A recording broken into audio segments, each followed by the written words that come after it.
നമസ്കാരം, Aroor vision news ചാനലിലേക്ക് സ്വാഗതം. ഇന്നത്തെ പ്രധാന വാർത്തകളിലേക്ക്.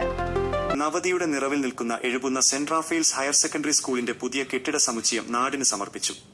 KC വേണുഗോപാൽ MP ഉദ്ഘാടന കർമ്മം നിർവഹിച്ചു. തലമുറകളുടെ അക്ഷരത്തറവാടായി മാറിയ ഈ വിദ്യാലയത്തിൽ നടന്ന ഉദ്ഘാടന ചടങ്ങിൽ വികാരി ജനറൽ ഡോക്ടർ ആന്റോ ചേരാംതുരുത്തിൽ അധ്യക്ഷത വഹിച്ചു. സംസ്ഥാന നിയമസഭാ deputy speaker Shanimol Usman MLA മുഖ്യപ്രഭാഷണം നടത്തി.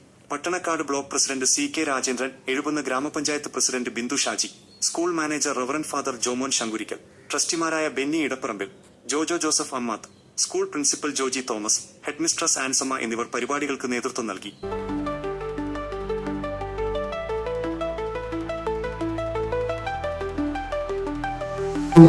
അങ്ങേയറ്റം കോർപ്പറേറ്റ് മാനേജറെ എടുത്തുകൊണ്ട് പറയുകയാണ്, അവർ വിദ്യാഭ്യാസത്തോട് കാണിക്കുന്ന താല്പര്യം അതാണ് സത്യത്തിൽ നമ്മുടെ തീരപ്രദേശത്ത് ഞാൻ അത്ഭുതപ്പെട്ടത്. ഞാനെപ്പോഴും പറയാറുണ്ട്, ഈ നമ്മുടെ തീരപ്രദേശം മൊത്തം എടുത്ത് നോക്കിയാലും ആകെ ഒരു സർക്കാർ സ്കൂളാണ്.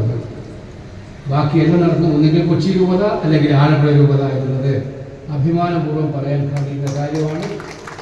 അവിടെ പഠിക്കുന്ന കുട്ടികളോ ആരും പൈസ